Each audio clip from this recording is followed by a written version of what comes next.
தேவன் யார்? தேவன் எனக்காக என்ன செய்திருக்கிறார், என்ன செய்ய போகிறார் என்பதை உணர்ந்து கொள்ள வேண்டும். இங்கே கோரேஸ் மூலமாய் அவர் பேசுகிற போது சொல்லுகிறார், கோரேஸ் என்னை அறியாமல் இருந்தான், கோரேஸை நான் தெரிந்து கொண்டேன், கோரேஸை நான் அழைத்து கொண்டு வந்தேன், கோரேஸுக்கு பெயர் சூட்டினேன், கோரேஸை அபிஷேகம் பண்ணினேன். ஆண்டவருக்கு மகிமை உண்டாகட்டும். நீங்களும் நானும் ஒரு காலம் இருந்தது, அது தேவனை அறியாத காலம்.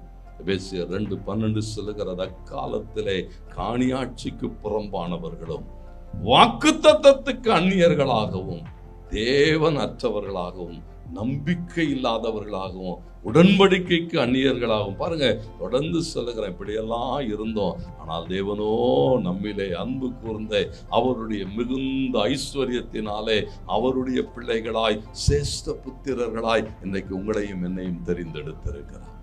கோரேஸ் கிட்ட பேசும்போது சொல்லுகிறார், கோரேஸே உனக்கு என்ன தெரியாது, ஆனா நான் உன்னை நேசிக்கிறேன். ஆமென் சொல்றீங்களா?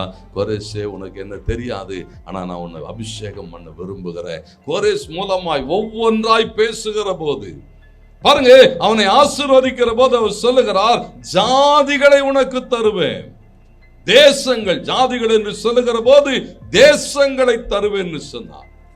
ராஜாக்களை என்று சொன்னார், ராஜாக்களின் இடைக்கட்டுகளை. அப்போ ஒரு அதிகாரத்தை அவனுக்கு தருவேன்னு சொன்னார். அதோடு கூட சொல்லுகிறார், உனக்கு முன்னாலே திறந்த வாசல் இருக்கும். கர்த்தருக்கு மகிமை உண்டாகட்டும். அவனை பார்த்து அவன் கையை பிடித்துன்னு போட்டு என்ன பண்ணாராம்?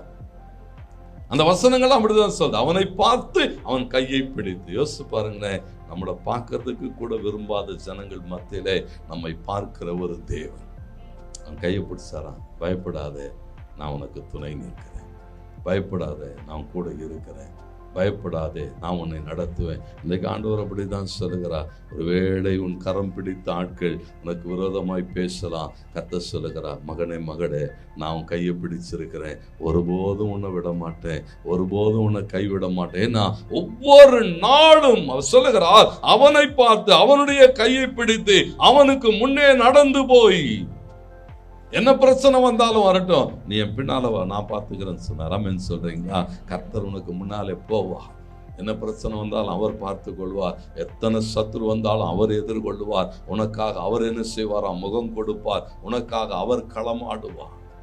வசனம் சொல்லுகிறது, அவர் உனக்கு முன்னே போய் கோணலான எல்லாவற்றையும், எதெல்லாம் உன் வாழ்விலே கோணலாய் உனக்கு எதிராய் கிடக்கிறதோ எல்லாம் சரி பண்ணப்படும். நேர்வழியாய் நடத்துவார், இடராத வழியிலே நடத்துவார். உன் தேவைகள் சந்திக்கப்படுகிற இடத்துக்கு நேராய் நடத்துவார்.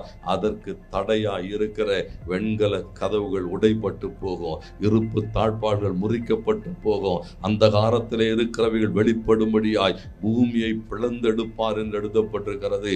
இருளை வெளிச்சமாக்கி வெளியே கொண்டு வருவார். ஏன்னா தேவன் உனக்காக எனக்காக யாவையும் செய்வார்.